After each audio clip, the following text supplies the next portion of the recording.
everybody. Welcome to 500 Open Tabs. I'm Commentarian. And I'm Hannah Hillam. Welcome back. Welcome back to the cream show. Hannah's telling us about her creaming, well, I don't know. I accidentally had cow milk last night, okay? I legitimate cream. Because it was in something I wanted, okay? I chose it. It wasn't like you were deliberately trying to have cream. It was just by accident that it happened. No, I chose it. I knew there was cow milk in there, and I was like, but I really want this. What's it called? What was it? I can't remember the name for it. Boba. That's what it is. Boba. I forgot the name I forgot the word for boba. So tells you how we're doing. You're still recovering from ingesting it. I understand. I can't drink milk. If I drink straight milk, I'll I won't die, but everybody around me will from what my insides are pouring out. Yeah, same. Anyway, welcome back to the show. Welcome. Look, we're just following up from last week's episode on flatulence, okay? I don't know. That's true. We're practicing what we preach. Of course, this week we actually have come back from Chicago. Yes. Which is nice. We had a great time. I know last week we were like, oh, we're back from Chicago, blah, blah, blah. And I'm like, no, now we're actually back from it. Or was last week when we were in Chicago? I don't know. Anyway, it's great. I don't know. We had a lot of fun. Thanks you for everybody coming to the booth. Thanks you for everybody coming booth, Michael. Family love booth, Michael. I think we quote that every time we record. I think everyone's in on a joke and they're just being like, yeah, keep recording. And it's just us repeating Arrested Development. And part of it is the fact that Apple will either just autocorrect my text to shorten stuff. So it doesn't make, so half the time it's like I have to, here's the thing. This is not important, but I'm going to tell the story anyway. We'll put it in Patreon. When you and I text back and forth, there's always this mad scramble where if you send a text and it somehow is grammatically incorrect or it's missing a word, you have to do it as fast as possible to edit and correct it before the other one makes fun of you. Like that's 10 absurd. times a week this happens. Why do we do that? That's straight sibling energy. That is, because I have to, and I feel this need. I'm like, he messed up. Go, go, go, go, go, go, go, go. Yeah. And then you're really fast. I will say you're really fast. The real question is why do you do it? Because my older sister was an English major. So that's where I get it from. It's just like, she'd be like, oh, really? Like you're using this word grammatically incorrect? So it's honestly just to bother you. Oh, okay, and also, one of my favorite classes was English. Nerd, you talk Shakespeare good, to use the terms of our friend good. Miles. Shakespeare. Death. Doth. Look. Doth. Anyway, we're back. We wanted to give a shout out at the top of the episode to our friend Megan, who is a listener. Megan. Thank you for taking us around. Was it the Harold Washington branch? Harold Washington branch of the Chicago Public Library. Megan came to the booth and we got talking because, of course, everyone who listens to this show is just versions of us. So we got talking, and she was like, I work at the library, and I can show you some cool stuff. And we were both like, okay, intensely fixated. I don't think she expected us to look her straight in the eye and say, please take us to the library. Poor Megan was just being polite, and we're like, yes, we will take you up on that offer on your day off. Please take us back to your work. What time? On your day off. Yeah, exactly. We don't care that you have a doctor's appointment. Take us to your office. But yeah, Megan, that was really cool. We got to look at some really cool stuff in the archive or the special collections. Yeah, all the crazy stuff. The building was beautiful. It was really cool. Gorgeous. Also, it just made me feel like, yeah, cool. This show is fun because we meet, like you said, other versions of ourselves who were like, I have something weird and interesting to show you, and we're like, let's do it. Let's do it. I don't think you guys realize how much we not only yes and each other, but literally every opportunity that comes into our lives. It's true. And I'm glad you finally enjoy the show. Yeah. It took 66 episodes to get to it, but finally I found one sliver of something that's worth anything. And it was getting to go behind the scenes at a library. So I felt like super VIP that day. I was telling Sarah, and I was like, we're going to get a private tour of the library. Yeah. We got to see lots of cool little tiny buildings, miniatures. It was awesome. Oh, right, the miniatures. Anyway, thank you again to Megan. Thanks, Megan. For taking the time. But other than that, I think we can get into the show. Am I up first this week, or are you up first? Yeah, you're up first. Oh, I'm up first. Okay. So, like we said, we're back from Chicago. We, particularly the last day after we wrapped out of the convention, we had some truly mid pizza. And this is not a reflection of Chicago. This is because we were close to the convention center, and the available options were very convention center-y kinds of pizza. And we were not about to walk. Sorry, but we were dead. I'll put a picture up on the YouTube of you with the box on your head while we were walking there. And it'll tell everybody exactly the vibe of the whole party. So I forgot that you took that photo. So when you sent it to me, I was laughing very hard. I was like, Yeah. I must have looked like an insane person walking in the street. Box head. But anyway, it was a bit disappointing, and I was like kind of sad, and and of course we got there, and I was like, what if I just eat as much pizza as possible to compensate for the fact that it doesn't taste very good? And sadly, that still didn't really work. It's funny because I went to the bathroom and I came back and the pizza was gone. So first of all, I was looking at you the whole time and you were like, not in this world, not in this realm. There was like video behind us on the screen of like the Ukraine war. And then next to us was like these screaming kids. And you were just like, oh, right. Just dead and then inside. people were singing really loud at the table because the music was also playing full blast. Yeah. You weren't there. So you ate you ate a lot of pizza and it wasn't I blacked good. out. Yeah, and it wasn't good. He blacked out and there was no pizza in front of him anymore. It's honestly what happens. It's not an uncommon thing for me. But anyway, so suffice it to say, I've had pizza on the mind. And the first episode of this podcast was you talking about pizza. I think about pizza way too much. I'm like a Ninja Turtle. I was thinking a lot this week about like how pizza gets around, if you know what I mean. Oh, I don't. Yeah, I know. Sorry, I'm super tired and overworked and I don't know what I'm saying. But anyway, I started to research the idea for this tab and it's really stupid. But of course I was like, I can't back down now. I have to just keep doing this. So this is dumb, but I don't care. I'm just going to do it anyway. So today I'm going to discuss a couple of inventions that led to pizza delivery becoming the most important thing since sliced pizza. But what did they do before sliced pizza? Just eat it just like you had to eat the cookie? entire pie. You had to shotgun it. Oh, yeah. Yeah. Yeah. Those were the days. For me, apparently those days never stopped. I'll just eat the entire pie. That happened last week. Yeah, exactly. I will say that we had really good tavern-style pizza the night before, or 2 nights before, which was... We did. Did I tell you? It. Oh, I think I as an aside, just more to the pizza lore. There was a day a few weeks ago where I had been... Oh, you know what it was? I may have said this on the show. I don't remember, so we'll cut it if I did. But it was after Seattle, and I came back and I had like 2 deadlines. It's been a very busy time for me these past few weeks. Oh, yeah, you could say that. And it was like, it was like the ramp up to the convention and then doing the convention and then coming back and going straight into work and then working through another weekend. So it was like 2-3 weeks of just like no days off. And then I finally had a Saturday and Sarah was like, what do you want to do? And I was like, I want to eat an entire pizza and I don't want to share it with you. And she was like, that's cool. I'll just go hang out with my friends. So rather than getting one large pizza, I got 2 medium pizzas from 2 different places. This made me laugh so hard because he just dropped that lore on me. He's like, yeah, I got one from here and from here. And then he just kept talking. I was like, hold on. 2 different places? You got 2 separate pizzas from 2 different places. 2 separate places. I don't know why, but it was like the most you thing. I can't even figure out why. It's because it's just very particular. You're like, I want this kind and I also want this kind. And I want this kind and I don't want to have to decide between the 2. And also I just get them smaller so I can just eat the entire pizza. Do you know what I'm saying? Because you did that at the restaurant both times. It's true. I did do that there. That's right. You did. You're like, what do you guys want? Okay, I don't care. I want both. So I'm going to get what I want. Which you were like, couldn't do. You were like, I'm too polite to get what I want. Oh, it was stressful. Like, sorry, I'm high energy today, and you were low energy today. Okay, good. Anyway, so that was just part of the lore of me eating entire pizzas by myself. So anyway, our story begins with the largest pizza chain in the world, Domino's Pizza. Oh, Domino's. Originally named Dominic's after its owner found. Did you not know that? I don't like that. That's upsetting. Why would they? Oh, all right, whatever. Okay. Well, so here's the thing. It's originally owned by a man named Dominic, and it was founded in Ypsilanti, Michigan. Oh. Now, Dom sold the fledgling business to brothers Tom and Jim Monaghan for a mere $500 back in 1960, although it also came with about $2,000 worth of debt. Oh, but so he overall, gave it to them for money. It's a pretty good deal. Yeah. So the original owner named it was just Dominic's Pizza.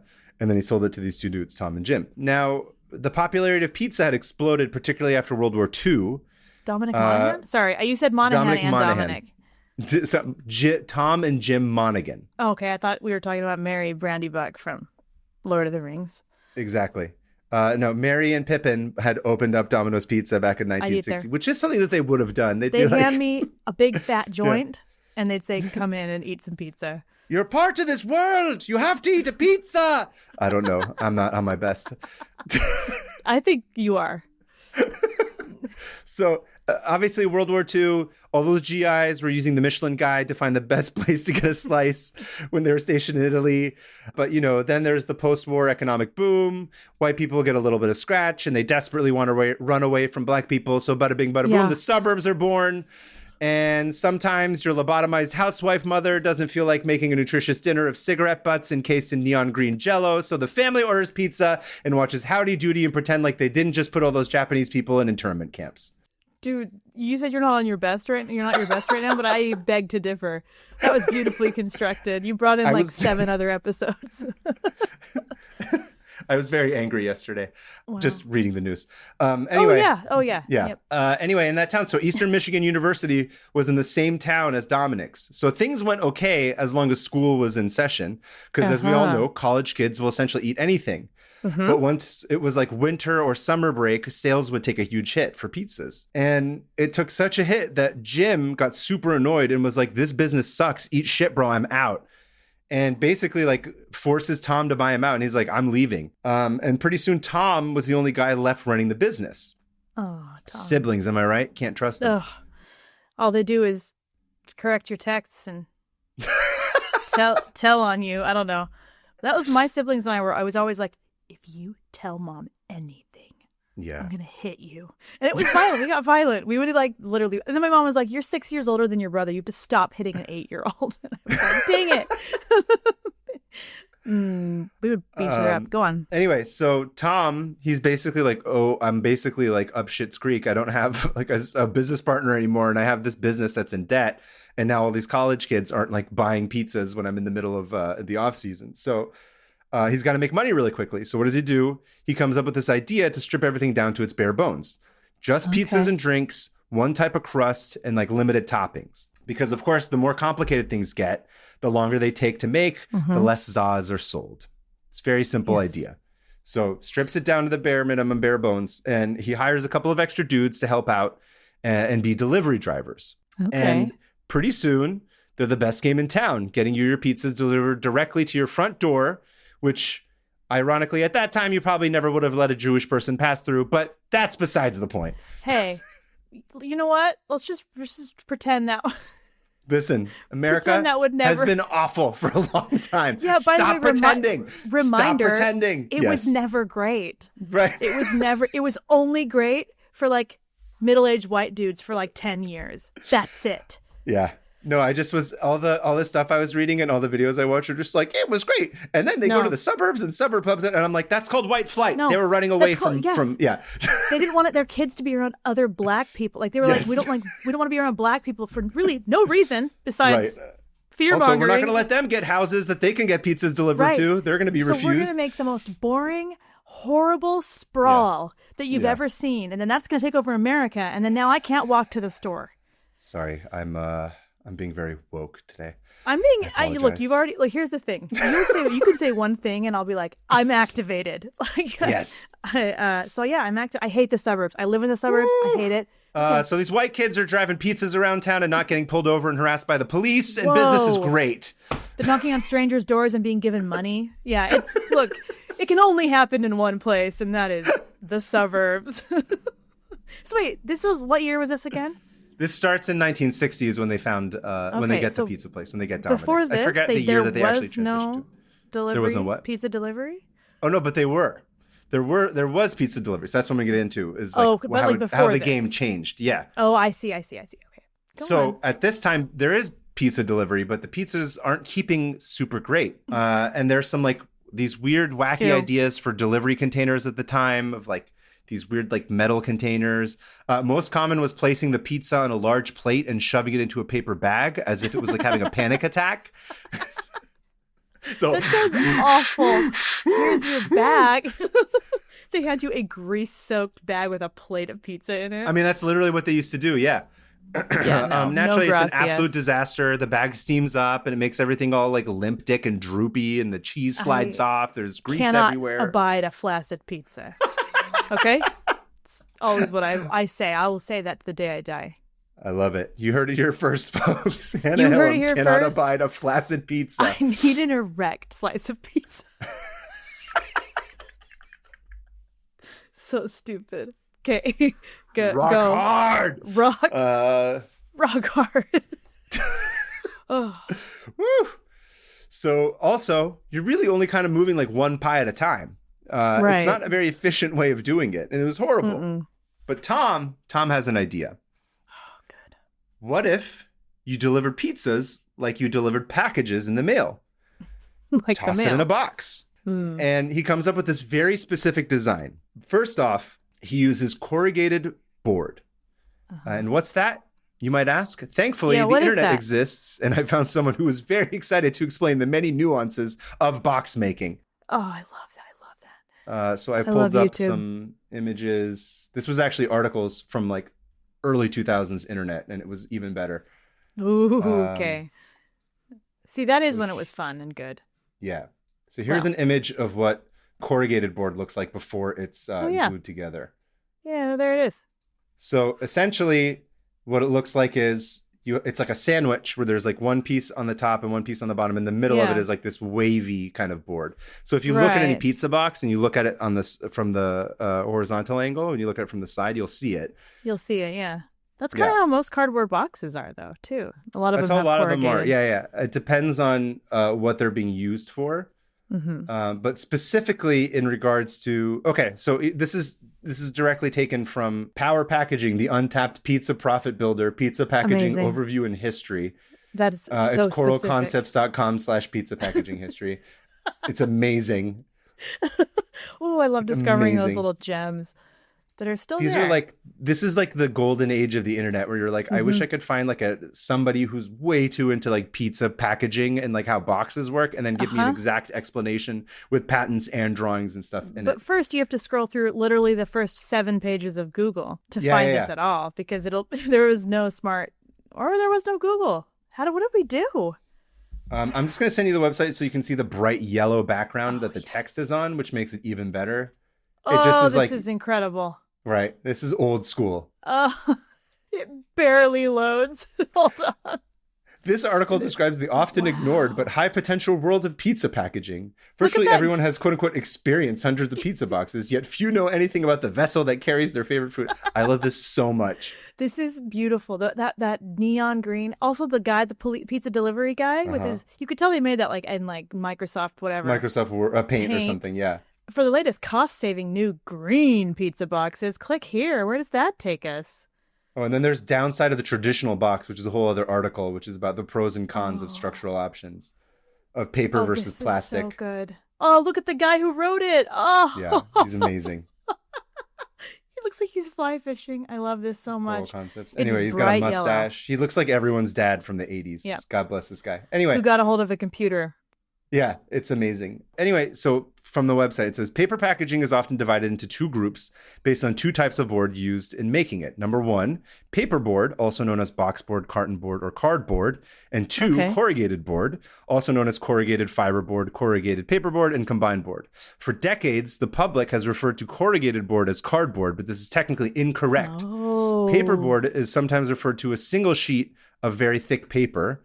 The original pizza packaging was made of paperboard mostly because it was cheaper. So the most... Okay. Go ahead. It's not even correct to call it cardboard. Correct. It's actually not cardboard. It's corrugated board. So the most common corrugated board is a single wall board, sort of what I was just telling you about. It's also known as double face board. It consists of 2 outer sheets of flat paper called facings or liners glued to a fluted or corrugated inner sheet called medium. So why does this work so well, right? Plastic would insulate it from air movement, creating a soggy pizza. It just traps all the steam. Yeah. It's all about steam. So paper bags can't handle the weight of a large pizza, right? Nor the drippings or grease absorption. Yeah. However, each flute in the corrugated medium is a channel for steam to potentially travel through. Unlike styrofoam, containerboard allows steam to pass, resisting condensation buildup inside of the box's interior. Oh, that's genius. Right? I hadn't even thought about that. Like, why do pizza boxes work so well? They do. Yeah. I feel like that's like similar. I want to say that reminds me of like the Roman baths. That's how they would heat the floors. With corrugated board? With cardboard. No, with, that's where it came from. No, like these little like pipes that are like these little flutes that you could like push the hot water through. I don't remember. Never mind. Oh, okay. Furthermore, Tom comes up with a box design that folded into its shape that required no adhesive or stapling shut. So, your classic pizza box. So before that wasn't a thing. Lastly, they could stack all those unmade pizza boxes many more at a time, which was very useful in a cramped little pizza kitchen. So basically, if you see a pizza box that's not been, folded into a correct pizza box, it's just a flat piece of corrugated board. It's just so like, you could just stack like you just stack them all the way up. And it's very useful in that small space. And one more thing, when assembled, you could actually now stack the form boxes, allowing delivery drivers to take like a stack of pies on every outing. Oh, right.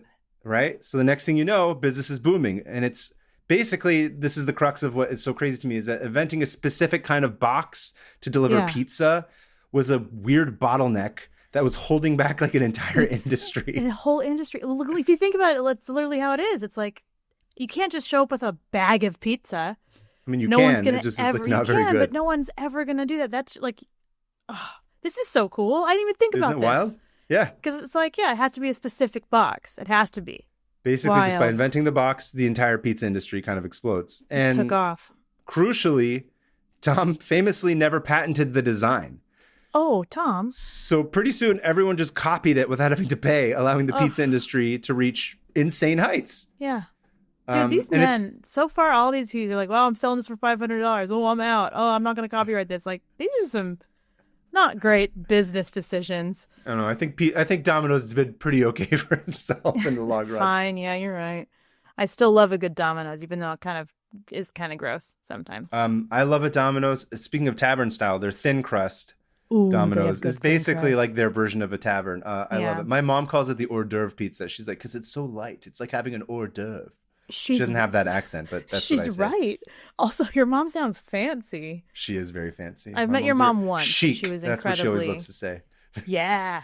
Well, she is. Like, she it's is so pretty chic. That's her favorite word. She'd be like, this pizza's so chic. I love the idea of her eating Domino's and calling it chic.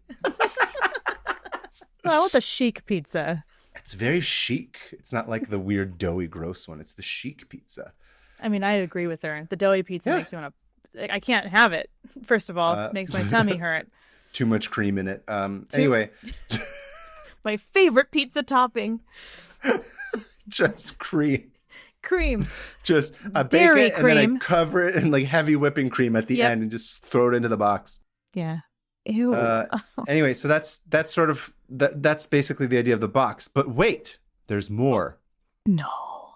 What happens when you got to deliver a bunch of pizzas to many different places or to somewhere far away? The corrugated boxes can only do so much. Won't they still all get cold? And back in 1982, kind of heavy and soggy. Yeah, a seamstress from Chicago named Ingrid Kosar had a hunch. What if there was another level of heat retention? Because you can't drive around with an oven in your car. So what if there was some kind of insulated bag? Ingrid! Woo! Love Ingrid. Good for her. She's doing it. So funny enough, she calls Domino's. I don't know if she calls like corporate or like some scientist that like food scientist that works there. Hi, or whatever, Domino's. It's Ingrid. Hey. Do I have an idea? Do you want to for order a pizza or do you have? Yeah. It's like no. I'm going to change your whole lives, all your lives. No, so she has this idea. I don't know who. Again, she gets in touch with somebody at Domino's corporate and kind of asks them all this information. So essentially, the information they give her is that the ideal bag would keep a pizza 140 degrees or warmer for 45 minutes. That's specifically the amount of time that they would need. That's like the most. Because again, it's like so much of this has to just do with heat. It's like heat retention and then also letting steam out. So if you let out too much, then it gets cold. If you don't let out enough, it gets soggy and keeps making like all the crusts and everything warped. So it's like all these multiple layers of just being like, it's like partially you got to think it's sort of baking a little bit additionally. It's an exact science. Yeah. It seems like. It's so funny because it also reminds me of like when you finish something, like when you finish a book, for example, you're like, I did it. And then you're like, no, you didn't. Now you have to get it printed and then you have to go sell it. There's like half the battle of something. A bunch of other stuff. Yeah. You might think like, oh, I made this delicious pizza. And you're like, good, eat shit. No. Now you got to figure out a way to get it to somebody now and it's not ruined. Part. Yeah. It's just so consistently the problem with anything like this. It just happens over and over and over again. I think this is why so many of these people in like big companies are, what do they call them? Supply chain kind of like masters. I brought this up before. It's like the people that know how to figure out that part of the crap are like as important as the people who actually make the product, ironically. Well, and it's in every single industry. There is a supply chain genius who's there Yeah. figuring out how to make everything run well, and you just never even notice. That's how good they are. Or it's not even Crazy. anything you even think about. Like I said, it's like, No. oh, the pizza box is the thing that made pizza Right. like the most Or- like popular food in the country. Right, it's the box and the exact like dimensions, and the flutes need to be a certain size, and the Yeah. depending on how thick the crust is, and it's just crazy. It's crazy, and It's I just wild don't to me. even. I don't even. It's never affected me. You know what I mean? You've never even had thought like a about bad it. pizza delivered, you mean? Or you've never Oh, even of course I considered have, it? but Oh. like it's just one of those things where it's like, oh yeah, why have I never thought about that? I think that's by design. You're not the entire point is that you're not meant to think about it, because if you did think about it, then you're like, and then you're angry about something. But if you don't think about it, it's like done. We well. are. I don't know if that's the normal reaction to things. Just want to. Anyway. So over the next year and a half, Ingrid works on a bunch of different bag designs using a variety of insulation materials and applying for patents the entire time that she's doing it. And Smart. she eventually landed on her signature bags. Sandwich a layer of food-safe polyester insulation between 1,000 denier cordura nylon on the Okay. outside of a slightly thinner nylon interior lining. Interesting. Apparently, if you're a person who has any idea what any of this means, that's like, oh my God, eureka. I don't really understand. I mean, nylon. Nylon is kind of like weirdly heat retaining. Yeah. Oh, and also here's a picture of Ingrid. Which I Oh, thought she Ingrid looks exactly like I wanted her to look. Oh, Ingrid. Ingrid, she's like this Midwestern mom. Yeah. She's got the Karen haircut. She's got a vest on. She's got the, that Midwestern half smile where it's She's like, doing it. hey, Yeah. love You her. want. Anyway, Yep, so this is how the insulated pizza bag was born. And this is my favorite quote from her, which I thought you would relate to. I've made all the mistakes, but somehow we've survived them. I don't know how exactly, but I just think it's sheer willpower. Bill and I used to say, Bill was her husband. This is something terrible to say, but we used to say, we're too stupid to quit. We just can't. That's me. That's us. Ooh, I don't know when to stop. Too Like I stupid said, to quit. I love too stupid that. to quit. And last on the menu is the pizza saver, invented by Carmela Vitali, a 46-year-old woman living in Long Island who ordered a lot of large pizzas for her and her family. Now, love this. as much as the corrugated boxes were revolutionary for transferring pies, they also had some drawbacks. Do you actually know what a pizza saver is? No. Okay, so the pizza saver is this, which I know you will know once you see it. The little table. Exactly, the little pizza baby table. table that I was the like, baby "Give me the table that's table." in it. Yep. I made my little guys, little figures eat at it Yep. with me. I put like one olive on it and have my little figurine sit at the table with us. And it's funny, I saw my kid do the same thing, and I'm like, wow, genetics are insane. Never stops. Or just kid brain, Anyway, so as I mentioned, the steam is always dissipating and the corrugation is Yeah. absorbing it, but it's only meant to last a little while, just long enough to get the pizza from pizzeria to destination. Yeah. And eventually the boxes will start to sag after a little bit of time, because it's just like, them's the rules. That's what happens. And this is a particularly bad problem for larger boxes, as the lid will begin to sag and eventually droop into the top of your pie. Oh. Right? Hence the pizza table. I'm not calling Which is it also anything else. really interesting because, again, she's like a mother of, I think she had like 2 kids and like a husband. So it's like they always would get large pizzas, and she's like, it seems to specifically be a problem that's happening with large pies. Like, I'm sure you've seen this plenty of times where you open up the lid and then like the cheese is like smeared on the top of the box. If they And don't it's have one of basically these like things. a hate crime. It's like the worst thing that's ever happened. It's so upsetting. Yeah, depending on how desperate you are for pizza. I mean, I would just eat it off the, I mean, I'm always desperate for pizza, but still, it's like when you get the pizza, when it comes to you, and it's like you're like, look at what Such they a did to bummer. my boy. It's so sad. Yeah, My sweet prince, my my boy. sweet prince. So basically, a hot, sweaty mess. It's terrible. Me, I'm a hot, sweaty mess. Exactly. But fear not, Carmela too had a plan. Essentially, what looks like a mini circular table is placed in the middle of the pie, and it acts like a miniature atlas holding up the weight of the world of the pizza box. So it's essentially like a little shelf. Oh, I love that book by Ayn Rand. I actually thought I wanted to draw like Atlas holding up like the top of the pizza box, like while he's standing on a pizza, but I You feel like that's a little should. too complicated.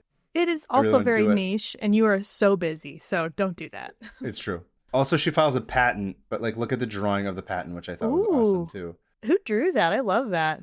I'm not sure, but you see like a proper box. It looks more like an IUD or something. It as far does. as It looks like it's an alien IUD.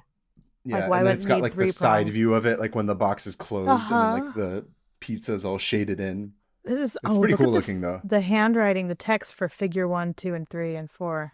Look how cool that is. The F. I'm looking at the handwriting.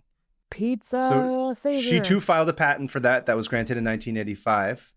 And the rest is pizza history. That's I don't a know. good one. Whatever. That made sense. I want pizza so bad right now. What have you done to me? I wish we had eaten a bunch of pizza before we started this tab, but unfortunately I did not.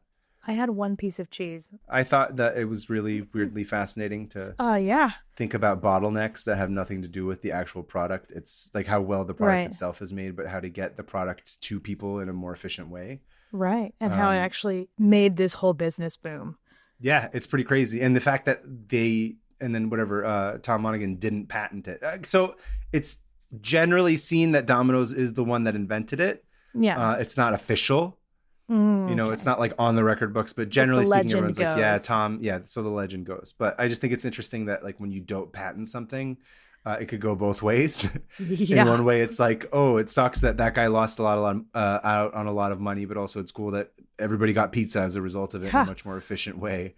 And now I can have hot, crispy pizza delivered to my house. Yeah, as crispy as within reason, but yes. Well, yeah.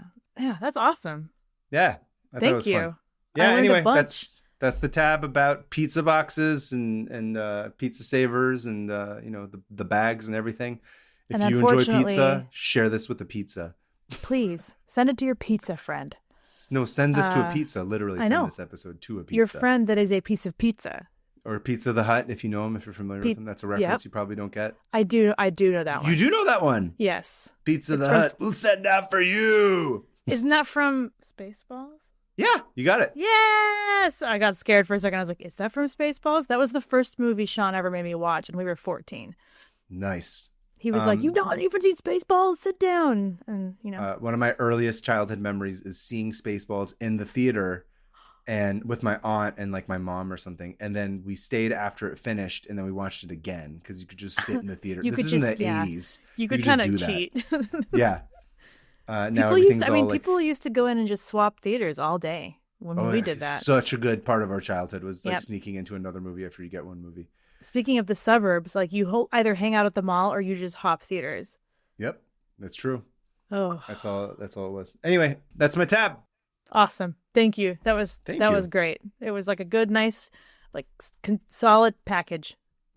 Solid corrugated pizza.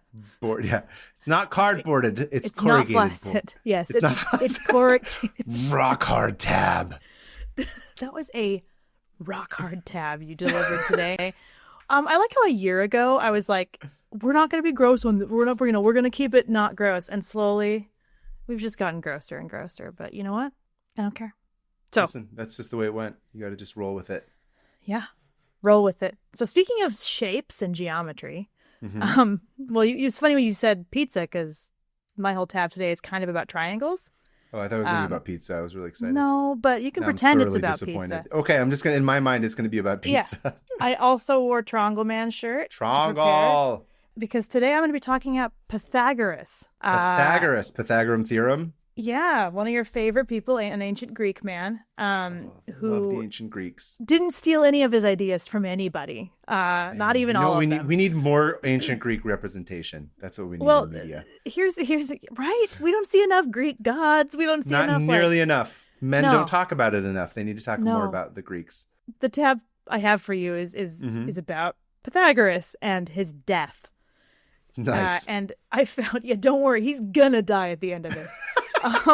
And you probably know his name from geometry class, from the Pythagorean theorem. I remember the Pythagorean theorem. I don't remember what it actually is. I don't remember the name, though. A squared plus B squared equals C squared. C squared? Okay, I do remember that, yeah. And gun to my head, I wouldn't survive if you asked me what that was. Wouldn't know.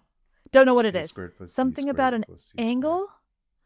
Oh, I have no idea. This is an artist podcast. We're dipshits. We don't know. Which is why I said despite it being the math with the most pictures, I never made it past geometry. So. Look, here's the thing.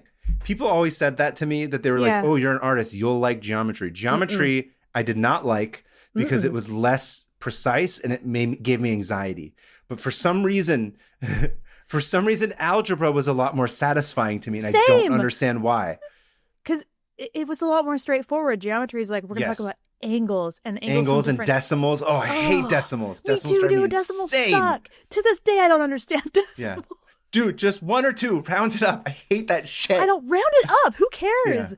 I know I gotta add all these stupid little 3.41 blah, blah, blah, blah, to this thing and the decimals, and you know what I would do on my give me test? letters and numbers, easy. Yeah. A, 1A, 2B, whatever. Great, I can work with that. A plus in the little thingy, the little things plus that times this equals this. Why? Yeah, easy, X's. clean. I don't know. I mean, not easy, but you know what I mean.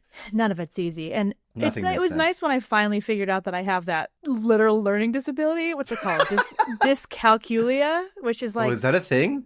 yes, I have it. It's dyslexia for math, and Does it that wasn't mean you see until I was in numbers backwards? I don't understand. yeah, or like get them mixed up. Like I will give my social security number for like my bank account, like constantly. Oh, Like I don't interesting. like 2s and 5s. I always mix up 6s and 9s. Nice. I always mix Nice. up, and I don't Interesting. know. I didn't know. And like I found out later, I'm like, oh, I had a learning disability. I wasn't just stupid. That's why I failed all my math classes. So unlike Pythagoras, I had a learning disability. This guy didn't, though. This guy was anyway. So apparently Pythagoras, or actually his name is pronounced Pythagoras. Pythagoras. But I'm not going to say it like that. Pythagoras. Apparently he quote unquote discovered the theorem, but it was actually like proven through archaeology and other writings from Babylon that it had already been used thousands of years before Yeah, classic that makes Greek. sense. That tracks. If anything, he just like kind of Rediscovered like it. popularized it in Greece. Yeah. Because of course, this is the joke I used to like to make all the time. Yeah. He's the guy who found the TikTok video and then it's reacting to it and pointing to it. And he was like, I have the all 10 of million Greece. views. Yeah. All of ancient That's Greece. all is of Greece. just that. All of Greece is Yeah. just reaction videos Like, and then check getting out more this thing I hits. stole from India. Look at these numbers I stole. Look at this. We can make a right angle now. It's like, bro. As I found out more about this guy, Pythagoras, who, by the way, we know nothing about. The only two things we know for sure is that he was born on the island of Samos, probably in the year 570-ish. Sure. And his father was a merchant. And those are the only confirmed things we know about Pythagoras. Cool life, Pythagoras. Yeah, nice I don't know. one. Do I hate him? I don't know anything about him, but I'm just feeling like I should be angry at him. He's interesting. He's kind of Okay. that's the thing we don't know. He's kind of like this kind of like skeezy scumbag, but also not. Did Mark Zuckerberg copy his haircut? That's the real question. Probably. You know what though? Pythagoras is very Silicon Valley coded, as the youth say. 10 so years he's a ago. douchebag asshole, basically. Is what Yeah. you're saying? Yes, you'll see. So Okay. this island, Samos, was like this party island. Like everyone went there to party, and it had like this awesome tunnel. Exactly. Yeah, tunnels. And there was a tunnel on there. Besides being known as the triangle math guy, he's also known as the founding father of philosophy, mathematics, music, and astronomy. Which again, yeah, nobody had you sure? philosophy before them. Yeah, I'm sure. No Or one thought about astronomy. anything before them. And he was First kind of guy. like first guy ever. Yeah. Hey guys, Yeah. let's use our brains to think about why we exist. No, I don't Persians think so. didn't do anything with math. No, not at any not point. at all. They didn't invent it. No one. I mean, that's the thing. Like you look at architecture from the Persian Empire and even before, it's all using precise mathematics. The Of course they didn't pyramids. Yeah, invent no, it was aliens, you pyramids guys. are literal it wasn't... triangles. Like, you don't think they used an angle, like a formula for angles for that? Like, it's not It is me in insane geometry. how prevalent this is. It's just like It is. we all just walk around like this is a Yeah. thing, and they're like, Yeah. it's just lies. The Lies. Greeks. Let's build our Yeah. buildings to look like their buildings, and it's like thieves. They would also get all their like colors, all the colors, because those buildings, those white. I'm going to go on a Greek rant. Okay, sorry, I'm doing it. Ancient Greece, all those buildings were like bright colors at the time. Yeah, which yeah. was influenced by the Near East, which was influenced by Babylon and Egypt and Persia, and also their outfits and their food and everything. Anyway, again, And their chic Domino's thin crust and their pizzas. chic thin crust pizza. Look, we wouldn't have pizza without Persians. I don't know. I'm making this. Actually, that's true. Didn't they invent pizza? I don't know. I can't remember. I don't remember that being a thing. It's possible. I don't know. There was some. I don't think pizza was invented till much later, No, as not far the as like the pizza we know incarnation it. that we know. Because tomatoes didn't even go to Italy until like 30 years ago or whatever. 500 years ago, but yeah. Yeah, it was 30s. like very late. Like the assumption, because like so much Italian food's based in with tomatoes, you'd think that they've been around forever, but it's They're from the relatively Americas. recent. Same with potatoes. So like and chocolate and tobacco. Europe was like, this is awesome. I know what we'll do. Yeah. We will ruin the world for these things. Ruin it. Okay, I can't go on another rant about the Greeks. Yeah, God forbid your Persian co-host will get upset. It's called preaching to the choir, friend. That's what I mean. There's no use in doing this. I'm not gonna stop you. I'm just gonna be like, yeah. Well, there's gonna be some more things for my Persian co-host to get upset about. In just to a get minute. angry about. Good. So thank goodness. Don't worry. I was almost upset that I wasn't gonna be able to get upset. What is this? The first day of con when you didn't get upset at all and it like destroyed you as a person? Listen, Chicago, you guys are a great crowd, but you were all very polite and I didn't know what to do with my anxious energy because I couldn't let it out in anger. He had nowhere to direct his personality. Except for at me. Because everyone was just so lovely and nice. Like, I will buy and your supportive. book. I love this. I love independent I don't know artists. what to do with this. Here's some money. And you just sat there like comatose. Like you, and then later I was like, he didn't complain at all. I know. It was really bad. Anyway, continue. We got each other. We were like being horrible to each other. We were. That bit. Helped. A little bit. Anyway, so those are all exaggerations. He didn't invent any of those things, but he did popularize them to an extent. And just like every problematic white kid, he went to travel in Persia at one point and Egypt. Interesting. And he came back wearing Persian trousers and Persian shoes. Cultural appropriation. 100%. And everyone was like, oh, what are these pants you're wearing? And he was like, they're from Persia. I met with Zoroaster himself, and so there was all around this. In 540 Actually, AD. he was. Some people say he was. This is BC. Oh, it's BC. I'm sorry, I thought it was AD. So this is around the time of Cyrus. I think Cyrus the Great. Yeah. Is in this My time. bad. And so I thought this was like 1,000 years. You thought it was AD, yeah. Yeah. So some people say Zoroaster lived in this time. Some people say he lived 1,500 years before. It's just one of those things. I usually think of him as much earlier than this. But yeah, I think debatable. he had been around for a while. Yes. But there's all these claims that he might have met like a guy named Zoroaster. That's the thing. That's the thing. He was probably like, I met Jesus too. I met a guy named Jesus. I know a lot of Jesuses. Yeah. But so he says he met, or Plato says he met. Here's the thing. No one wrote about his life until like 800 years after. And so Plato was like, yeah, he met Zoroaster. Everyone's like, that sounds correct. Yeah. All we know is that he or one of his teachers did travel through Persia and Egypt and Babylon and all those places, and came back with some esoteric knowledge that had not been discovered yet in Greece. Yeah. He left the island he was on, and he went to this place called Croton, which sounds like crouton, but worse. Crouton, yeah. Breaded, he started, dried and breaded, seasoned. Delicious. Delicious crouton salad. Salad? Croutons? I don't know. Croutons go in the salad. A crouton salad would be interesting, though. Yeah, you could just put just some dressing on a pile of croutons and just go to town. When I was little, I would like sit down in front of the TV and with a bag of croutons and watch Batman. that was my afternoon. My brother was bigger into it. He would just like down a bag of croutons. They're delicious. It's just dried bread. Good. That's all it is.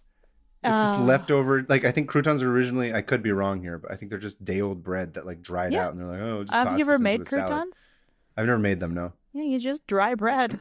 You just dry bread, and then it's crunchy, and then you put it into a salad, and it's great. So remember, we're going to be talking about his death, which we'll get there, but I got to build up to why he died, why his death claim, which I never actually said. I was going to start with that, his death but claim? Oh, okay, sorry. That he died because he refused to run through a field of fava beans because he believed they contained the souls of his friends. What kind of a Hannibal Lecter ass shit is that? Exactly. And then his enemies caught up to him. Fava beans. Exactly. I thought that the whole time, even though I've never seen that movie, but I've heard you say it enough.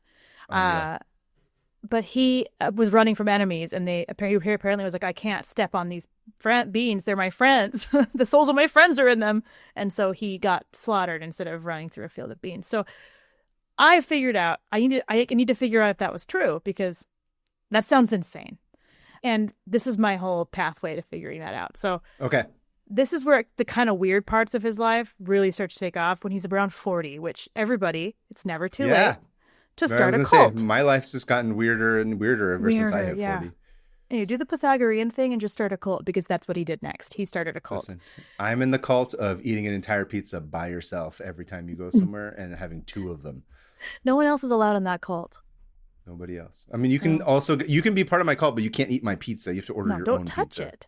Don't touch my pizza. All your pizza, you need to give to Kaveh as the cult leader, and he can redistribute it as he pleases, which means is mostly he will eat into my belly. Yeah. And that is sacred. Yeah. You can't, if you eat your pizza instead of give it, I mean, you're going to go straight to Hades or whatever. You're straight to the farva beans. Farva? Okay. Okay. I want to get through this. Farta beans. I'm sorry. Continue. Well, farting does come into this, actually. I was like, again? Roland. So he started this cult. Yeah. And this cult, they believed in this thing called metempsychosis, which is pretty much reincarnation, which at the time in Greece had not been a thing. The Greeks and the Romans and all them kind of believed that once you were dead, you were just in hell suffering. Oh, okay. Or dead, or like you'd go to the underworld and there was no like paradise or peace and Hades or whatever. Yeah. Yeah. Hades. You'd cross that river of Styx or whatever and just suffer forever, which is kind of metal, because then you make your life really worth living. But then I've always wondered if that like introduced like a fear of dying in any way. I don't know. Anyway, it doesn't matter. But he kind of brought this from India specifically, got this idea. I was going to say, they're not the, They're not the first ones to think of reincarnation. Yeah, exactly. So from his travels, he probably brought back, and wearing his Persian pants, brought back some like interesting ideas about reincarnation. And he believed that of like the transmutation of the soul. So like when you die, your soul immediately hops over to a new life form. This guy is such a culture vulture. He gets so canceled online if he had an account. You have no idea. Unreal. And you know what? We don't even know if this is everyone's stories about him. So we don't even know if he did any of this. Could have been a different Pythagoras. Imagine his apology videos? Insufferable. He wouldn't even make one, because he believes that he has to take a vow of silence to enter that cult. I see. So he starts this cult. And at the time we call these things mystery schools. Okay. And they're not schools. They're more of like an intellectual and esoteric kind of hangout. So it's like you get together with your smart buddies and you just be like, what if beans had souls or whatever, This is like a podcast, basically, is all it is. It's a Silicon Valley podcast. Yeah. Is what it is. It's like anyway. So he starts his own mystery school, and he's like, since we do believe in reincarnation, that means we can't eat meat, which was another weird thing, because no one was really doing that either. It was like this, except for India. Right. Again, he took... Except for other cultures that have been around for thousands of years. But chances are he took all of this from... Yeah. And hey, he's a father of philosophy now, because he took a bunch of stuff from India and Persia. Yeah. Why was I surprised to find this about him? He was like king of vegetarianism, and he didn't let anyone in his commune, because it was a commune. They all moved in together. No one could eat meat. And most of all, no one could eat beans. Why can't you eat beans? That's what I'm trying to figure out. I was trying to figure out why he was like, no beans allowed. No one can eat beans. That's evil. It's bad. He had really sensitive sense of smell. Or like his stomach was, I don't know. Some people just don't like beans. Well, it was weird, because at the time, only fava beans were in Europe. There were no other kinds of beans. And so he's like, none of these. Don't eat any of these. And they took a vow of silence, and they had these like special symbols, all the cult stuff. All these little rules: put your right shoe on first, then your left. You couldn't leave, or they'd throw a mock funeral for you. You're dead to me. Yeah, you can't poke fires with your sword, and what? You can't don't eat food off the ground. And everyone, you should not eat food off the ground, shouldn't. Generally speaking. Why can't you poke fires with your sword? That's such a weird one. It's lost to history. We just don't know. I don't know. A lot of it, I mean, if you're familiar with cults, a lot of it's just rules Yeah. for the sake of rules. Just sounds like I would start a cult and I'd be like, no talking on speakerphone. No eating food off the ground. No chewing with your mouth. It just is all things that bother me become the rules of the cult. They have think no that's rhyme what or this reason to was. it. Yeah, that's what He it was like, sounds if you're like. all going to be in my cult, you can't bother Yeah. me. You are not allowed to wear sweatpants in public. Yeah. I'll end some friendships. That's my cult. Moderation in all things, which, yeah, I agree Okay. with. Yeah. They were super into numerology. And they Okay. loved the number 10 for some reason. And they were like, oh, women are even numbers and men are odd numbers. And they add it all up and figure out what was man and male and female. And they were also Gendered like, numbers. That's a new one. I've never heard that before. Yeah, me neither. And then, of course, he did not take this from India, but just don't have sex very often. Great. This guy sounds like an incel who has absolute who hates the incel. smell of beans. Prude. And is nervous about fire being touched by a sword and just decided to make a cult that was all about his own idiosyncrasies and paranoia. And he's like, no, it's philosophy. That's why. Check me out. I'm wearing Persian pants. I know what I'm Look talking at about. my cool pants. Everyone else is wearing a toga. And they're like, argue oh, with my whoa. pants. Yeah. Whereas in Persia right now, they're like in their golden age. Yeah.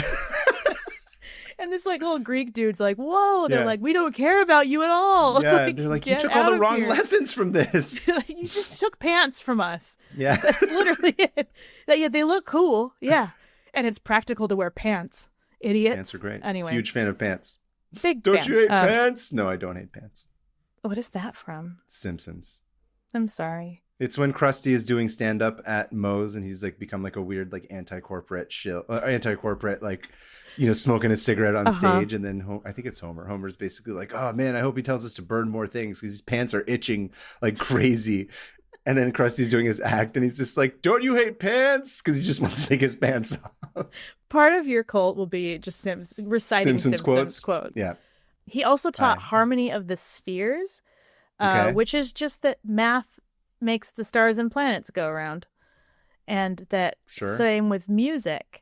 He made this connection between math and music and the stars and music. And then he was like, maybe the stars and planets are just inaudible symphonies. And everyone's like, yeah, it's dude. A nice way of putting it, though. I like that. It's pretty, yeah. It's a visual symphony of sorts. I like that. Okay, do so too. far one good idea. Whatever he did, confirmed or not confirmed, he made an impact in a way that hasn't gone away. You know what I mean? Yeah.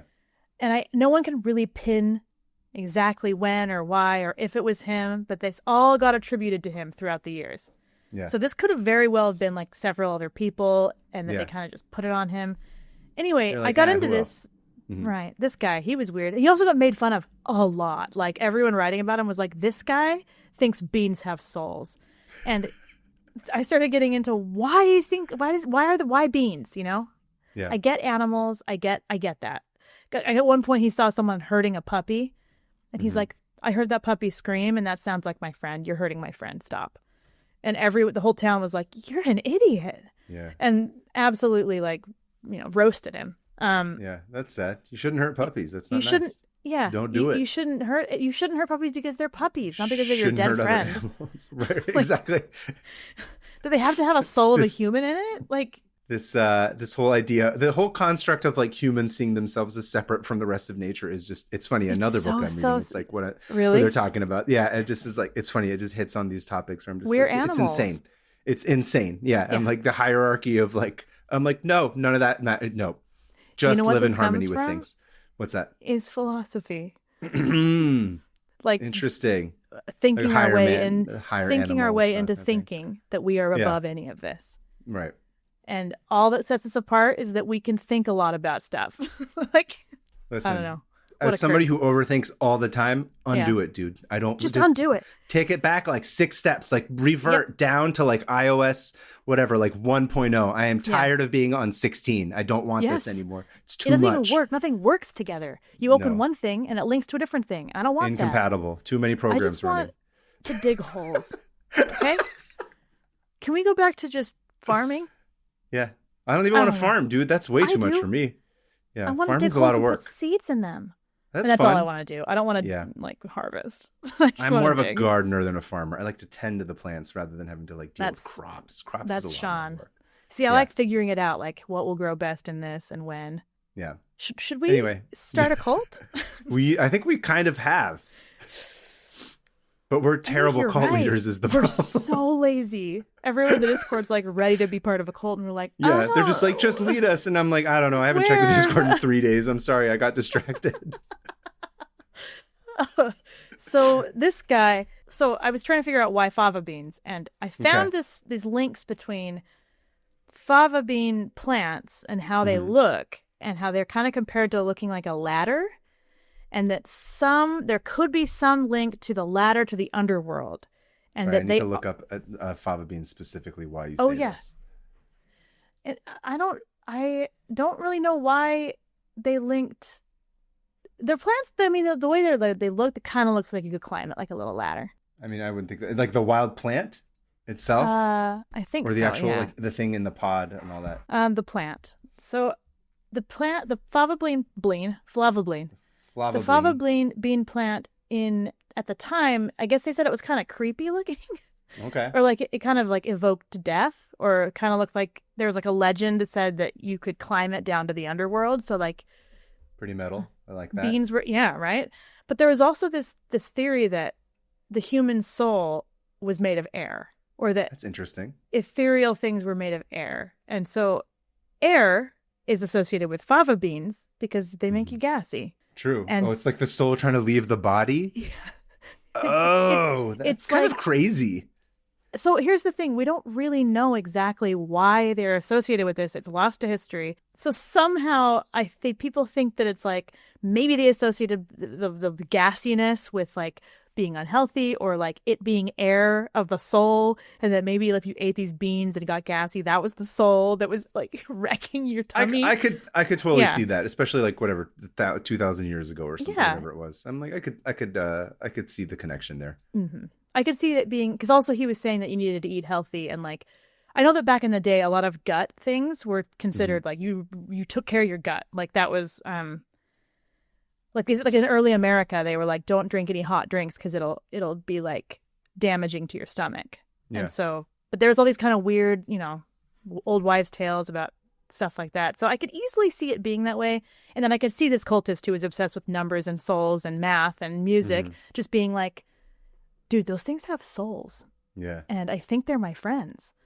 So we're not going to eat beans anymore. Don't even step on beans. And also they kind of look like testicles. There was that theory too, that they were like, these look like balls. Even I was gonna say also, it doesn't sound like this guy had a lot of friends to begin with. He had a huge following. Hundreds and hundreds. People under the cult aren't necessarily his friends. They're his right? followers. There's followers. So who are these friends? So you're saying that everyone made fun of him, right? So I'm like, he doesn't have. It's like, who are these dead bodies that are in the fava beans? But his followers. If he doesn't have friends, right? So he's basically saying the followers are in there. And we don't know if he had friends. We don't know anything about him. This is all attributed to him. I should have said, put like allegedly before all of this. But we do know that some of this knowledge did pass down, whether it was made up by Plato or Socrates, who also made fun of him. I was going to say, this all sounds like a story that they were doing to make fun. Probably none of this is true. And Plato was just like, this dipshit thought a bunch of souls were in fava beans. What an idiot. I'm the real philosopher. And now he's dead because he wouldn't run through a field of his friends. Way to be dead, idiot. Dummy. And he was made, because also like vegetarianism at the time was like, what? Why? Why? And he was also kind of like this rock star. Because he's gone down in history as like this idiot, and also this like kind of rock star that was like a son of a god because he had a birthmark that looked gold. Apparently there's a story that he went to the Olympics and was like, check out my thigh. And everyone's like, it's gold. And everyone's like, that means he's Apollo's son. And so that story kind of went like, where did that come from? And then everyone said he was like so hot, which also sounds like a huge lie. It sounds like one of his followers. Also, they said he had a magnum dong on top of all of this. He did a giant condom. My magnum dong. Mantis toboggan. He's just a veritable mantis toboggan of ancient Greece. So he's kind of this like empty vessel to put theories onto. I'm just picturing him eating peaches. It's going to be a very classy affair. What does he say about Some guy gave it to me for going down. I watched that one 2 days ago. It's so good. Oh, it's so good.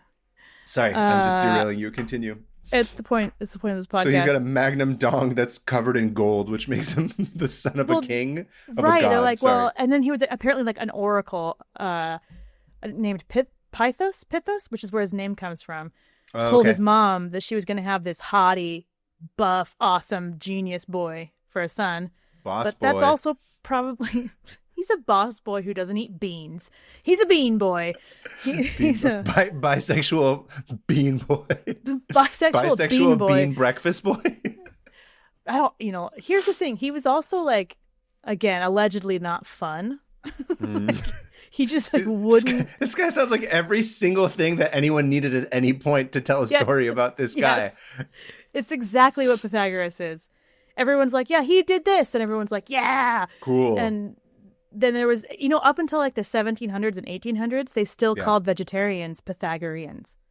Oh, interesting. Yeah, they weren't called vegetarians until recently. They were Pythagoreans, which I think I might start using that because I too have a golden dick. And I too. Yet again, another thing stolen from the Persian culture. The Persians' golden dick, yeah. Doodle tala. And I just like knowing that this little dude, he probably was smart. He probably had some interesting ideas. Yeah. But everyone hated and loved him so much that they conflated all of those ideas into nothing or more than they are. And now we have a theorem named after him. Man, and I hate theorems, but I'm glad they exist, I guess. And point is, he probably didn't die because he got slaughtered after refusing to run through a field of beans. Yeah. But there is he probably did die because everyone hated him and went to kill all of his followers. So they like raided his compound and they're like, this guy, get out. So no one knows how he died, but he probably died from being murdered or like he escaped the attack and died somewhere else. And but I'd like to think that he just didn't want to step on his friends. Just turned into a fava bean. In their little human bean bodies. There we go. Look at that. Bean bodies. That's human beans. Yeah, human beans. And that's my winding crazy tab on how I tried to figure out if he actually died from beans. And the answer is probably Death by beans. And the answer also is we don't know anything about him. And we also know a lot about him. And we also don't know anything. I don't know what we would call it. I'm going to commit beanocide. What's beanocide. But there's the article that I'm linking has a lot of really other cool stuff that I couldn't go into, kind of like how he was seen as this huge, almost like a god sometimes, and how cults never change. That's the thing. Yeah, it's true.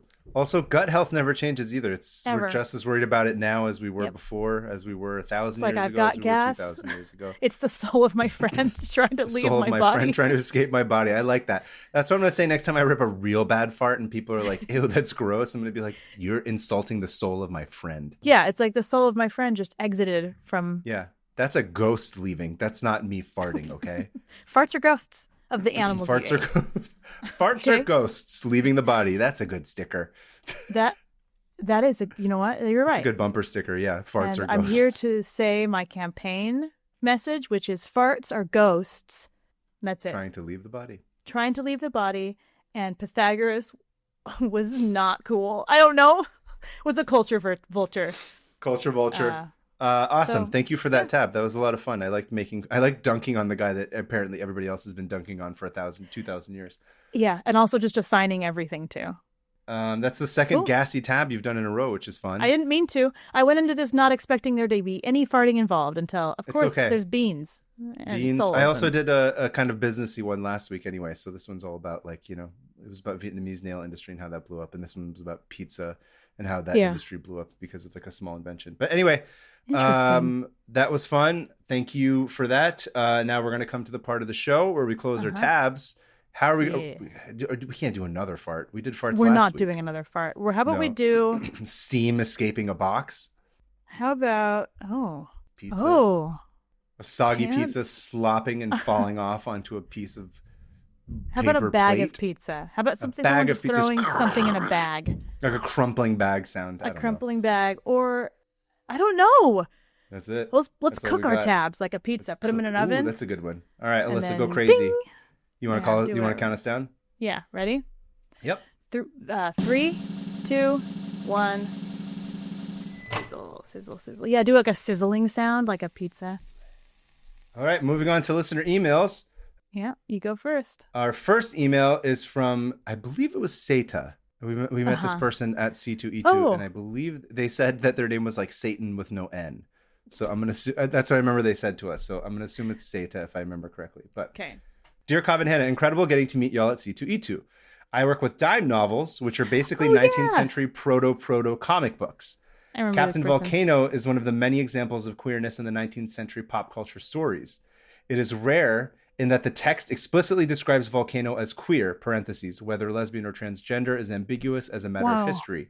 Here's a quote. Being strangely unwomanly, not only in her appearance, but in her feelings, she had conceived that strange liking for other girls, which has been known in rare cases to exist in the female breast. Like a man, she had wooed and won other women. Yeah, man, I remember that strange liking. Dime novels are wild in that they show an earlier conception in American culture. There's the expected intense racism, imperialism, Indian genocide, and all of that. But there's also a strange sort of loving empathy for people that seem more absent in our media now. With much respect, Seta. And then really there's cool. I can send you the link if you want to. Yeah, I have it right here. Oh, you have it. That's right. Captain Volcano. The image is pretty crazy too. Whoa, from these are front of old. I believe it was from like the early 1800s is what they were saying. Yeah. Whoa, this is so cool.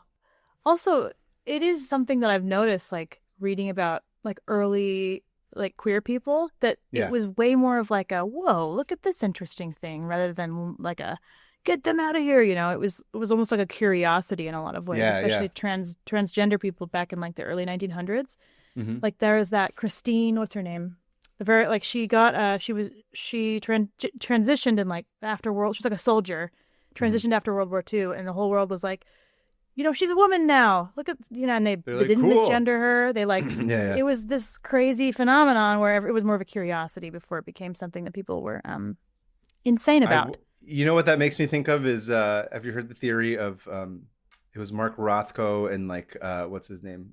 Jackson Pollock and all the abstract expressionists. Yeah. So there's this like, it's not a theory, it's like a known fact that essentially the CIA helped push the idea of abstract expressionism after World War II. And the idea being that like it's meant to be seen as a counterpoint to fascist kind of communist dictatorships, and being like, America is so free that our artists can splatter a bunch of paint all over a canvas and not give it form, because that's how much freedom we have. It's part of like the cultural propaganda wars. And so I wonder if the Christine, you said was her name? Her name was Christine. I can't remember her last name. I wonder if that's part of it too, is just sort of like America's so free that you could just like, you know, have a different gender when you came back or whatever. Like, it's part of like propaganda. It's like interesting that might have been, I don't know, I'm totally guessing here, but I wonder if that was part of it. Interesting. So it was like, yeah, it could be, well, because there was also all that experimentation with like gender and sex at the time too, like the Kinsey scale and all that. Yeah, interesting. I wonder if that had anything. I mean, I don't know. Now I gotta open a bunch of tabs. I mean, that was something I thought about doing at some point, but I just assumed that people knew that. But I guess not. It sounds like I've let the cat out of the bag of the tab. But no, also, it's like it's part of the culture war, right? Cold War wasn't just about like, you know, spaceships and rockets and bombs. It was also a culture war to be like, no, America is like, and that's part of what pushed the art world in particular, like so into the abstract. And so into like crazy different things, is like literally the CIA has a hand in it, being like, okay, we're going to make sure that these artists get into like a lot of galleries throughout Europe and throughout part of the rest of the world, as like a cultural battle against the Russians and the Soviet CIA, Union. if you're listening, we're artists, and you know, I'd help appreciate it. They also like to fake vampire attacks, as we learned in the Philippines. And overthrow democratically elected governments. CIA was doing all kinds of stuff back in the beginning, but certainly not to say that those artists were not incredibly talented and that's, you know, made on their own merit. Sense. But there's definitely a silent hand of just like, yep. Yeah. Also, I'm sure because at the time, like in Germany, they were like that. They had that degenerate art museum. Yeah. And they didn't like all that crap. All the Nazis were like, this, you know, this experimental stuff. Blah. And so I maybe after that, everyone's like, we're going to do whatever we want. And America pushed that as like, we will. And look, everyone's free here. Yeah. I mean, that's just like a weirdly hopeful way of looking at it. But I'm sure that it probably wasn't. And they're being terrible. If it was, just they like were in it now for something else. Yeah. By the way, it's Christine Jorgensen. So if you guys want to read about Christine Jorgensen, she was the first person to become widely known for having sex reassignment surgery. And good for her. Anyway, Yeah. Also, I can't hear the name Christine without you and I screaming in Lee Russell's voice back and forth at each other. Just being like, Christine! Christine! Nobody gets my sense of humor. Dirty. No, Christine! You can't say it. You dusty old... Just being a dusty old queef. I should watch that. That's so good. Well, that's really cool. I remember reading this person and being like, wait, what? 1800s, like... It was awesome. Kind of queer comics. Like, again, queer people have existed forever. All right, everyone? Not that we need to say that, but apparently we do. No, apparently these days we do. Certainly not to our own audience, but yes. Yeah. And they continue to exist no matter what the government has decided is like what is one thing or another, or what someone's gender is or isn't, or again... Yeah. So woke today, but this is, like I said, I was angry when I was writing all this, and I'm just like, just leave people alone. Just no one's hurting you. It doesn't matter. It's not bothering you. No, you know what is hurting you is fascists. Yeah, fascists are hurting us. That's what we should care about. Oh, cool. Not I'm if a trans loser. people I can can't use spend a my money bathroom. correctly, so I have to ruin everyone's lives. Oh my god. Anyway, Don't get me started on the stupid witch lady. What? The witch lady? You don't know? Oh, she must. Witch, sorry, the wand people, the wand witch Harry lady Potter? with the yes. Keep your damn mouth shut, J.K. Rowling. Shut That's literally your hole. all you have to do. Go away. Go away. Way to no one likes absolutely burn something that everyone liked. Yeah. Whatever. I mean, we didn't can care, edit but... that out, but screw her. That was okay. It's been a rough week in the news. It's been one thing after another all really year. has. Yeah. What's new? You know, fires, fascists, and doesn't matter. This is from Sarah F. Okay, this one's from Sarah, not your wife. Not my wife, Sarah. And Sarah says, "Dear Kava and Hannah, I really enjoyed the recent story about ancient graffiti." This is from last summer. Oh, that's when this email was from, or the? Yes. Oh, you went into the archives. I'm an archaeologist. Let me just softball that in here. So I often have tabs open about obscure facets of our shared human past. Per your Instagram story request that I do not remember, here are some interesting tabs about Basque aspen tree carvings. Basque aspen tree. Are you familiar carvings. with Basque? I know the Basque people. Yeah. So a bunch of them settled. I'm sure she'll get into it. You may notice that many of the carvings have a rather pornographic theme. And if you do you have the document open? Yes, I can scroll to the very bottom and check out some of those images. Yeah, some sexy ladies wearing socks, garters, and a naked lady with a hat, like a bowler hat. Yeah, and then a crude drawing of someone having sex with someone else. Somebody's doing it doggy style. They're going at it. It just does. You know what? It's not a good drawing. Could have done better. As the person who at recess, everyone would say, that's so Soviet Union, Hannah, because this doesn't look perfect and like an exact representation. Instead of being abstract, you've decided that it's not good. Gatekeeper. Sorry. I just want to draw better porn than this person. Okay. This gold digger or whatever the guy was, a gold miner. Okay. So if you go on the YouTube, everyone, there's some pictures of naked ladies carved into trees. These particular settlers from the Basque region of Spain made their way out to the American West, like Chicago, Utah, Wyoming, and Nevada, in the late 1800s for the same reason as everyone else, to find a lucrative niche. For the Basque, this became raising sheep. Okay. Basque shepherds were mostly men, and they were often isolated and alone with the flocks of sheep in the wilderness for weeks or months at a time. So what do you do when you're bored, lonely, it's a love story, horny, and are surrounded by trees that are easy to carve on? You draw porn, of course. Thankfully for us archaeologists who like studying the history of the American West, they didn't only carve porn images. We also get a lot of names, dates, and even birthplaces, and not to mention some cool art. Additionally, Basques weren't the only people who carved stuff in aspen trees either. I also have. Don't ever do it, you guys. They're so fun to carve into because you put your name in it. I did it on a camping trip, and then you go back like 5 years later, and it's massive and like puffy and weird. Growing. Yeah, it's growing, and it stays for hundreds, maybe 100 years. I don't know. And Utah's covered in aspen trees, so they're just like easy to... Okay, so miners, explorers, homesteaders, Native Americans, park and forest rangers, and a lot of other people have all carved stuff in aspen bark in the past. Like rock writing and other historic graffiti, it was an effective way to communicate and leave a record. Once something is carved in an aspen, it will likely stay that way forever or until the tree dies. which leads me to my final point, which is to discourage people from carving stuff into trees. That's no longer necessary because we have the internet to communicate now. Yeah, Please I and agree. thanks, and also to find porn. So everyone just go to the newfangled tree, the internet. And there's some links, and then she says, I have a lot more interesting facts and tabs about archaeology, the American West, and trees. So you should probably expect to hear from me again sometime. Thanks for the great podcast. Best, Sarah. Thank you, Sarah. That That's was lovely. enlightening. If you too have a listener email that you'd like to submit, please send it to 500opentabs@gmail.com. That's 500. Send us the link. Let us know briefly what you learned about and tell us where you're from. Additionally, we accept voice memos if that's something that you're able to do. Just trying to keep them around a minute, 2 minutes, and we'll pop them on. And you can also follow us at 500 Open Tabs on Instagram and Blue Sky. You can follow me at Hannah Hillam. And you can follow me at PermaFriends on Instagram and just Coffeetarian on Blue Sky. We're coming up to the end of the episode. Just a quick announcement. This is my final episode in this apartment. As I mentioned before, we're going to be moving out. So enjoy this beautiful background. We're never going to see it again. We're going to be in a new spot. I have nothing to say to that, but that's exciting. I'm going to take so basically because of the schedule of, my work and moving and stuff, I'm going to take a couple episodes. I wouldn't say it's really a break. I'm not going to be relaxing. It's just more like I'm going to have way too much going on. So rather than try and scrap together, in order to move and to be able to pay my rent correctly. And to not lose his mind. Yeah. Not to lose my mind. We're going to have a couple, I think the next 2 episodes, we're just going to have somebody fill in for me that are both fantastic. And we're very happy that they're able to step in. If you don't like me not being here and being able to co-host, go subscribe to our Patreon. Yeah. And give us money, which will help me not have to do anything else other than podcasts. Yeah. But yes. Cards, show my cards here, but please, that'd be great. We would want to keep making this podcast. That'd be great. Yes. But don't worry. I'm not gone forever. I'm just going to take a little time to sort of get stuff in order.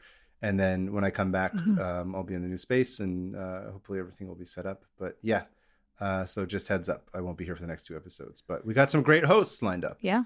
Good luck with that, dude. I don't envy you at all. I don't envy me at all either. I got to say, like going from one convention to working straight through and then going to, I'm sorry, let me clarify. Going from one out-of-state convention, coming straight back to a bunch of deadlines, going straight into another out-of-state convention, and then coming back to a bunch more deadlines, and then also moving is, I'm at my limit. This is probably the most insane I've been in years and years and years. But I'm hoping that if I could just get through to the end of the month, once it's settled in the new place, I'll be, well, not great because no one's great, but I'll be slightly less tired. But you'll be better. Yeah. You'll be able to contribute more stupid tabs to this mid podcast, as you say. And I already have like 3 of them lined up that I wanted to do. And I was like, I'm too tired. I was like, there's a couple I wanted to do for this. And I was like, I just cannot. I just don't have enough energy to do the research. But I have some fun. Today's was great. It was good great. Choice.